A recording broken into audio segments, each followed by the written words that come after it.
I've been meaning to make this video now for probably the last 2 to 3 weeks, and I just haven't known how to go about it. But for me, this is something that I just want to talk about. The MLB is wide open right now. It is wide open. Any single one of these teams right now could win a championship.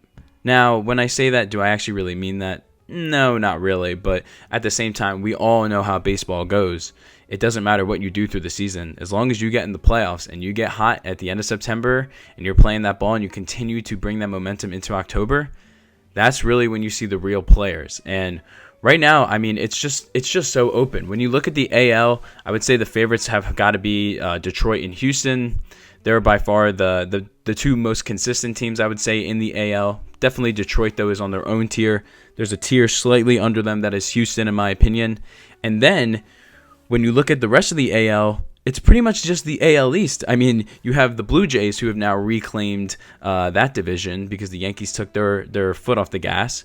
Now the Yankees are a couple games behind them. And then you have the Red Sox, who, though they did lose yesterday as of this recording, went on a 10-game winning streak heading into the All-Star break. They're hot. They're now in the race. They're in the playoffs. And then you still have the Seattle Mariners as well out of the AL West. So there is so much competition just in the AL, specifically the AL East. And again, I can't tell you who's going to win that league. Like, who's going to come out of there. I would expect right now for it to be Detroit, maybe Houston, just because of the pedigree that they have. But I mean, there's just so much of variance to look at. I mean, again, Detroit hasn't done this on a long-term scale. The Astros aren't the same exact team that have won championships in the past, so they have a lot of those pieces, but still, they're not that same exact team. You lose Tucker, you lose Bregman. And then you look again at the AL East. Toronto's pitching I'm not in love with, but they have great hitters. The Yankees, the pitching is terrible, but you obviously have a great lineup. The Red Sox is a bunch of young cats, and you have Crochet as a solid pitcher. We'll have to see. And against Seattle, they can hit, but they have their rotation. It's just very open in the AL. But then once you get into the NL, it becomes even more open. The Dodgers still have the 1 seed, but man, that pitching is so questionable, and they've been on a little bit of a losing streak. I'm not going to make the most of it. I still think the Dodgers are 100% players. But something to question going into the playoffs once we get there, depending on how the season goes, is how can they cope with the pitching? They're going to get some of these starters back. Suzuki is still out. Snell is still out. You at least have Glasnow back to help out Yamamoto. But that bullpen is still ravaged. Again, they had 14 pitchers, relief and starting included at one point, hurt on the IL. That is just ridiculous. But you have that lineup that you can rely on. So they're going to be players. It's just more how much of a player are they going to be in those big time moments. Because as we know, and I know this especially as a Phillies fan, man, your starters could go 8 innings, one run given up. But if that bullpen blows it, it doesn't matter. So you're going to need to be doing that if you're the Dodgers. You look at the Cubs, again, not in love with the rotation, but you have a couple decent starters, a fantastic bullpen, and then you have that lineup that can just drive the ball out of there. I think baseball is better when the Cubs are good, so I'll never complain about that. Playoff series and Wrigley potentially as well right now, as they are the 2 seed. Hey, I would love to see that. So I think the Cubs are a very fun team. They're definitely players, and I think, honestly, the Cubs can go toe-to-toe with anyone in the NL and the AL just because of, again, how their bullpen is and with how their lineup is. If they can maybe get one more starter, if possible, before the trade deadline, I think they're real players heading into the postseason. But, again, we will have to see. And then you look at the NL East. The Phillies lost yesterday, and the Mets also lost, if I remember correctly. Yeah, they lost to the Reds. So the Phillies are still up on them by a game and a half, but it's not by much. This Phillies team, kind of similar to the Mets, it's the definition of inconsistency. The Phillies, you have that fantastic rotation, but then the hitting is just The hitting can be depending on the day, and then you have a bullpen that you cannot trust.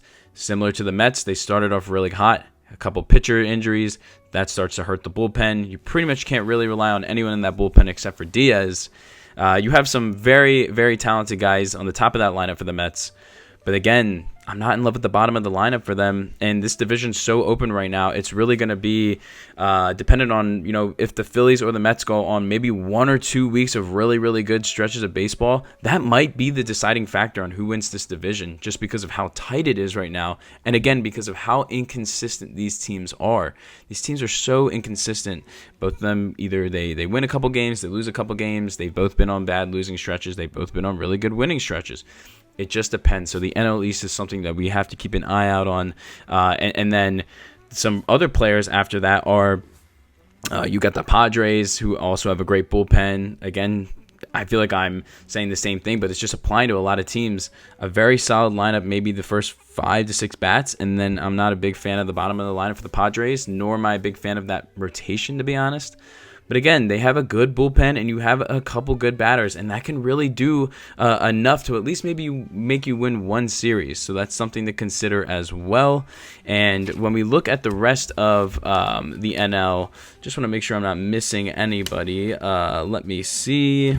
Yes, I was forgetting the Brewers. The Brewers are also players right now as well. They're only a game, and I think they're a game back from the Cubs. So as good as the Cubs have been, the Brewers that struggled in the beginning of the season are almost all the way back. They have that rotation now with the Miz. The kid is phenomenal to watch. I really enjoy watching him. That lineup's starting to get hot a little bit. And they have a couple good pitchers there as well. It's not just the Miz, but he is definitely one of my favorites so far. The Brewers are players, and again, when you look at just the league in general, this is just more of the league. It is so open. If you ask me right now, who do you think is going to go to the World Series? I don't know because there is no clear favorite. I don't know how the books are going to price this out when we look at the futures for the odds for the playoffs once we get there. And again, we have a lot of time to go. We're not even at the trade deadline yet. We still haven't gotten there yet. We're in the middle of July. We have all of August. We have all of September. But that's really, these next 2 months are really going to show us who are the real players and who's going to be going hot into the playoffs. Because, again, I'm just relating to this to the Phillies because I'm a Phillies fan. Last year, when the Phillies weren't really doing too hot, I was almost going on blind optimism because of how good they were in the beginning of the season. But we saw they were not hot against the Mets, and it just didn't work out. So I just wanted to talk about this because it just feels like over the last couple years, every single year, it feels like the MLB is so open. Now, a couple years ago, yes, you could always say, Houston's going to be coming out of the AL, and I wouldn't disagree. But you always thought, maybe the Yankees had a chance. The Red Sox had a couple chances the last couple years. And now you get to the NL. The Phillies had their run. Hopefully this is another year of it actually being a world championship, but we will see. The Mets are now players with Soto, building off of what they built last year. The Dodgers are trying to run it back. Can the Padres finally get something with this core? The Cubs are making moves now. The Brewers, again, can they please at least win a freaking series? We will see, but I just think baseball is so open right now. There's so much parity. And on a night-to-night basis, especially when you're watching good teams square off, you never know who's going to win a series. So to see and predict who's going to actually be looking like the teams that are capable of winning a world championship, we need to see more based off of the rest of the season. But right now, it's just so wide open. And I think that is a good thing for the sport. So many teams are not looking to be sellers at the deadline, which I think is going to drive up the cost of relief pitching and occasional starters as well, if starters are going to get moved depending on the deal. But yeah, the league is just so open. I love baseball. I love this for the league. I'm curious to see, how do all these storylines work out? The AL East, I'm taking a look at you for sure. There's just so many players there. The NL East, will the Dodgers bounce back with their pitching? What's going to go on with the NL Central? There's just so much to discuss. So I'm very excited. But yeah, just wanted to talk about this because the MLB is just so wide open. And again, I have no idea who's going to be winning a World Series this year. If you like this video, feel free to give it a like. Let me know down below, who do you think are the favorites to win the World Series right now? I'd love to know what you guys are thinking. And if you like baseball content, NFL content, college football, NBA, even European soccer, it's all going to be here, and I'm going to be breaking it down the next couple months because we got a lot of seasons starting to come up. So it's not just going to be baseball. Just wanted to put that out there if you guys are interested in that as well. But yeah, that's all I had for you guys on this one, and I will see you in the next one.